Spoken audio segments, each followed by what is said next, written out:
Fala galera, eu sou o João. Oi, eu sou a Laura. E nesse vídeo nós vamos explicar como que se deu o processo de independência da Índia. Durante grande parte da era moderna e contemporânea, a Índia esteve sob forte influência e posterior dominação da Inglaterra. Inicialmente, esse controle se deu por meio da Companhia das Índias Orientais, uma poderosa corporação comercial que, entre os séculos 17 e 18, monopolizou o comércio de produtos valiosos como algodão, especiarias e chá.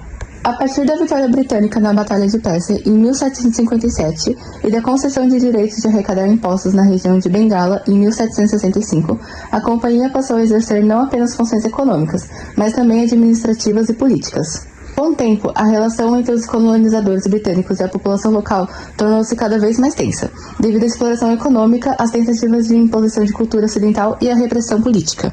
Essas tensões culminaram na Revolta dos Cipaios em 1857, o primeiro grande movimento de resistência armada contra a presença britânica na Índia. Apesar de ter sido duramente reprimida, a revolta gerou consequências significativas. A Companhia das Índias Orientais foi dissolvida e o governo britânico assumiu o controle direto do território, dando início ao chamado Raj Britânico, o período de domínio da coroa britânica sobre o sul da Ásia, que durou de 1858 a 1947. Durante o Raj, o domínio britânico promoveu profundas transformações sociais, políticas e econômicas. Obras de infraestrutura como ferrovias e telégrafos foram construídas, mas com o objetivo principal de facilitar a exploração econômica da região. A indústria local, em especial a tecelagem artesanal, foi desmantelada para abrir espaço às manufaturas britânicas. Além disso, a agricultura foi redirecionada para a cultura de exportação, como o algodão e o ópio, o que contribuiu para a ocorrência de fomes devastadoras em várias partes do território. Em resposta a essas condições, surgiram a partir do século XIX movimentos nacionalistas organizados que inicialmente adotavam uma postura moderada e exigiam maior participação política para os indianos. O Congresso Nacional Indiano, fundado em 1885, tornou-se o principal instrumento dessas reivindicações. No século XX, especialmente após a Primeira Guerra Mundial, o movimento independentista se intensificou adotando diferentes estratégias, de resistência pacífica à desobediência civil, passando também por ações armadas. A liderança de figuras como Mahatma Gandhi, com sua filosofia de não-violência, que articulava ideias de modernização e democracia, foi fundamental para mobilizar a população e pressionar as autoridades coloniais. Dessa forma, o domínio britânico na Índia não se limitou à ocupação militar ou ao controle econômico. Tratou-se de um sistema de dominação que afetou profundamente todos os aspectos da vida indiana. E a luta pela independência, por sua vez, foi longa e marcada por intensas tensões sociais, religiosas e culturais, elementos que moldaram o processo de emancipação e lançaram as bases do Estado indiano moderno. Agora, nos aprofundando um pouco mais nos principais líderes do movimento, Mahatma Gandhi, cujo nome completo é esse aí que está aparecendo na tela, é a maior figura de destaque em termos de conhecimento mundial sobre o tema. Ele nasceu em 2 de outubro de 1869 e organizou diversos movimentos pacíficos que mobilizaram milhões de pessoas ao longo de sua vida. Um dos mais marcantes foi a Marcha do Sal, em 1930, que protestou contra o monopólio britânico sobre a venda e produção de sal e se tornou um grande símbolo da resistência indiana. Ele acreditava que era possível alcançar grandes transformações sociais e políticas sem o uso da violência, uma filosofia chamada Ahimsa. Gandhi também se dedicou à justiça social, ou seja, defendeu os direitos dos mais pobres e marginalizados, além de pregar sobre a harmonia entre hindus e muçulmanos, apontando a unidade nacional acima das divergências religiosas. Gandhi foi assassinado em 30 de janeiro de 1948, mas seu legado foi grande, sendo considerado o pai da nação indiana, inspirando através de suas filosofias diversos outros líderes, como Martin Luther King e Nelson Mandela, em suas lutas por direitos civis e igualdade. Outro importante líder, que depois de ser o primeiro-ministro da Índia independente, Jawaharlal Nehru, nasceu em 14 de novembro de 1889, em uma família rica e influente, estudou na Inglaterra, onde se formou em Direito. Ao retornar para a Índia, passou a se envolver na política ao lado de Mahatma Gandhi, tornando-se uma das figuras centrais do Congresso Nacional Indiano. Com isso, Nehru passou a defender a democracia e igualdade social como bases para construir uma nova Índia. Nehru ocupou de 1947 até sua morte em 1964 o cargo de primeiro-ministro, defendendo a política de não alinhamento durante a Guerra Fria, buscando manter a Índia neutra entre os dois blocos liderados pelos Estados Unidos e pela União Soviética. Falando sobre os Estados Unidos, eles foram o principal país a apoiar moral e diplomaticamente a causa indiana contra o domínio britânico, em grande parte motivados pela bipolarização global que marcou esse período de Guerra Fria. Nesse cenário, apoiar a independência da Índia era uma forma também de garantir influência sobre o novo país que surgiria após a saída britânica, evitando que ele se alinhasse com a União Soviética. Além disso, muitos americanos viam Mahatma Gandhi como um símbolo global de resistência pacífica e da luta por justiça, o que reforçava a consideração da opinião pública americana pela causa indiana. É válido citar também que anteriormente, em 1941, foi assinada a Carta do Atlântico pelo presidente Franklin D. Roosevelt e o primeiro-ministro britânico Winston Churchill, que afirmava o direito dos povos à livre escolha de seus governos. Por mais que Churchill alegasse que o acordo não se aplicava às colônias britânicas, insistindo na manutenção do Império Britânico, Roosevelt o pressionava, tentando convencê-la a conceder maior autonomia para a Índia, acreditando que isso seria coerente com os valores democráticos que os aliados diziam defender contra o nazismo. A luta pela independência da Índia foi marcada pelo uso de uma ampla gama de recursos estratégicos que combinaram métodos pacíficos com, em certos momentos, ações armadas. A principal característica do movimento liderado por Mahatma Gandhi foi a adoção do Satyagraha, um conceito de resistência fundamentado, na verdade, na não violência e na desobediência civil. A Satyagraha não consistia em mera passividade, mas sim em uma forma ativa e organizada de confrontar de maneira ética e consciente a legitimidade das leis coloniais. Entre os principais recursos utilizados destacou-se o boicote econômico. Gandhi e outros líderes conclamaram a população a rejeitar produtos britânicos, especialmente os tecidos industrializados, promovendo o uso de roupas feitas manualmente, como o khadi. Essa estratégia visava enfraquecer a economia colonial, que dependia da venda de manufaturas à Índia. Nesse contexto, o movimento Swadeshi, que promovia a autossuficiência econômica, tornou-se símbolo da resistência nacionalista, impulsionando a revitalização da indústria artesanal e da agricultura local. A imprensa também desempenhou um papel estratégico essencial. Jornais e panfletos publicados tanto em línguas locais quanto em inglês disseminavam ideias de liberdade, denunciavam os abusos coloniais e orientavam a população sobre os métodos de resistência. Intelectuais, escritores e artistas foram fundamentais na construção de uma consciência nacionalista que alcançou diversos grupos sociais. Ainda que a resistência não violenta tenha sido predominante, algumas facções recorrem à luta armada.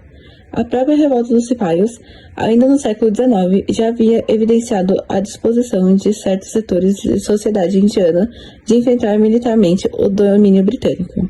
No século XX, organizadores como o Exército Nacional Indiano, liderado por Subhas Chandra Bose, durante a Segunda Guerra Mundial, aliaram-se às potências do eixo, com o objetivo de libertar a Índia pela força. Além disso, greves gerais, atos de desobediência civil, recusa ao pagamento de impostos e bloqueios a instituições governamentais foram amplamente utilizados para provocar uma crise de governabilidade. Esses movimentos contaram com significativa participação popular, envolvendo camponeses, estudantes, operários, comerciantes e líderes religiosos.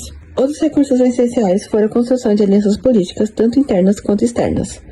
O Congresso Nacional Indiano, a Liga Muçulmana e outras organizações políticas negociavam constantemente entre si e com representantes britânicos, buscando articular propostas e demandas que, apesar das divergências, mantinham constante pressão sobre o poder colonial. A independência da Índia foi oficialmente conquistada em 15 de agosto de 1947, quando o Reino Unido, enfraquecido pela Segunda Guerra Mundial e visando reconstruir-se, abriu-se para negociá-la. Dessa forma, o Parlamento Britânico aprovou em 18 de julho de 1947 o Ato de Independência da Índia, um acordo que estabeleceu a divisão do até então Raj britânico em dois estados, Índia de maioria hindu e Paquistão de maioria muçulmana, que por sua vez foi dividido em duas partes, ocidental e oriental. Assim, a transferência de poder se deu sem um armístico militar formal, já que não houve necessariamente guerra entre Índia e Grã-Bretanha, mas sim uma negociação política. No entanto, as consequências imediatas da partição foram desastrosas, resultando na migração forçada de cerca de 15 milhões de pessoas entre os dois países, que desencadeou conflitos religiosos e massacres, onde milhares de hindus e muçulmanos tiveram suas vidas ceifadas, com destaque para as guerras travadas nos anos de 1947, 1965 e 1971 entre as duas potências. E esse conflito se estende até a atualidade, tratando-se de uma disputa pela região de Caxemira. Acontece que cada reino local podia escolher a qual país se unir, só que o rei de Caxemira, mesmo governando uma região de maioria muçulmana, decidiu se unir à Índia, o que gerou revolta no Paquistão. Desde então, a região está dividida entre os dois países e ambos reivindicam o território por completo. Mesmo com as guerras, a Índia iniciava sua jornada como uma república democrática, liderada por, como já vimos antes, Jawaharlal Nehru, primeiro-ministro que buscou implementar uma economia nacionalista de industrialização com forte intervenção estatal e reformas agrárias, assim como investir na educação. Entretanto, a nova nação se deparava com grandes desafios para combater, como a pobreza e o analfabetismo de grande parte da população e os conflitos religiosos, fora as disparidades regionais. Nehru é lembrado como o arquiteto da Índia moderna por todas essas transformações que ele promoveu, e seu legado continuou com a sua filha, Indira Gandhi, que se tornou a primeira mulher a governar o país. Atualmente, a Índia é considerada a maior democracia do mundo, não apenas por sua impressionante população, estimada em cerca de 1,46 bilhão de habitantes em 2025, mas também pelo papel de destaque que vem assumindo como uma das principais economias emergentes do planeta. Desde a sua independência conquistada em 1947, o país percorreu um longo caminho de desenvolvimento. Apesar dos desafios ainda presentes, os avanços nas últimas décadas têm sido significativos. Em 2023, o Produto Interno Bruto da Índia foi de aproximadamente 3,568 trilhões de dólares. Em 2024, o país manteve um ritmo forte de crescimento, com um aumento estimado de 6,5%, levando o PIB para cerca de 3,91 trilhões de dólares. Para o ano fiscal de 2025, que se encerrou em março de 2025, as estimativas apontam uma taxa de crescimento entre 6,4% e 6,5%, reforçando a posição da Índia como uma das maiores economias emergentes mais dinâmicas do mundo. Apesar disso, a renda per capita ainda é considerada baixa, cerca de 2.480 dólares em 2023, embora haja um potencial significativo de elevação nos próximos anos. A economia indiana baseia-se em 3 grandes pilares: a agricultura, a indústria e os serviços. A agricultura continua sendo vital tanto para o consumo interno quanto para a exportação. O país está entre os maiores produtores mundiais de arroz, trigo, cana-de-açúcar, chá, algodão, banana, manga e grão de bico. No setor industrial, destacam-se áreas como a agroindústria, a biotecnologia, o setor textil, a siderurgia, a indústria química e a produção de eletroeletrônicos. No entanto, é no setor de serviços, especialmente na tecnologia da informação, que a Índia ganha destaque global. O país é reconhecido pela excelência de produtos de softwares e serviços de TI, com centros como Bangalore, sendo frequentemente comparados ao Vale Silício dos Estados Unidos. Apesar desses avanços, a Índia ainda enfrenta desafios do desenvolvimento humano. Em 2022, o país registrou um IDH de 0,644, ocupando a 134ª posição no ranking mundial. Esse dado reflete dificuldades em áreas como educação, saúde e qualidade de vida. Politicamente, a Índia é uma república parlamentarista e federativa, com uma das democracias mais complexas do mundo. O poder executivo é exercido pelo primeiro-ministro, nomeado pelo presidente da república a partir da maioria da Câmara Baixa. O parlamento indiano é bicameral, composto por esses 2 nomes, o Conselho do Estado. Já o presidente exerce funções majoritariamente cerimoniais. A pluralidade de países também se manifesta na sua estrutura política, marcada por uma ampla variedade de partidos e elevada participação popular nas eleições. A diversidade cultural e linguística da Índia é outra característica marcante. Além do hindi e do inglês, línguas mais utilizadas em nível nacional, o país reconhece outras 21 línguas oficiais, como tamil, bengalês, panjabi, kannada, maratá, telugu, konkani e urdu. Essa multiplicidade reforça a riqueza cultural da Índia e a convivência de diferentes identidades em seu vasto território. Essa diversidade se reflete também no campo religioso. O hinduísmo, religião predominante, é marcada por uma grande variedade de crenças, práticas e divindades. Entre os principais deuses estão Vishnu, Shiva e Brahma, que compõem a Trimurti. Embora Brahma seja o criador do universo, Shiva e Vishnu são os mais cultuados por estarem simbolicamente mais próximos da vida humana e das suas transformações. Além do hinduísmo, o islamismo também possui grande relevância, sendo a segunda religião com maior número de fiéis no país. Introduzido no século VII, consolidou-se por meio de trocas comerciais e na presença árabe na região. O sikhismo, ainda que com um menor número de adeptos, também ocupa lugar de destaque. Trata-se de uma religião monoteísta que valoriza a caridade, a igualdade e a busca espiritual, a superação do ciclo de reencarnações sendo alcançada através do karma. Não são muitos os filmes que retratam a independência da Índia, principalmente disponíveis no Brasil, mas entre aqueles que abordam esse contexto é válido citar RRR, Revolta, Rebelião e Revolução, de 2022, dirigido por S.S. Rajamouli e disponível na Netflix, inclusive com avaliação de 96% dos críticos no Rotten Tomatoes. O filme se passa na década de 20, acompanhando 2 protagonistas, Raju e Bin, inspirados em revolucionários reais. Enquanto o primeiro atua infiltrado no exército britânico, o segundo é um guerreiro tribal em missão para resgatar uma criança sequestrada pelos colonizadores, tendo seus caminhos cruzados no decorrer da trama, embora na vida real jamais tenham se encontrado, dentro de uma história que aborda temáticas como a resistência anticolonial, discriminação racial, amizade e a construção da identidade de uma nação emergente.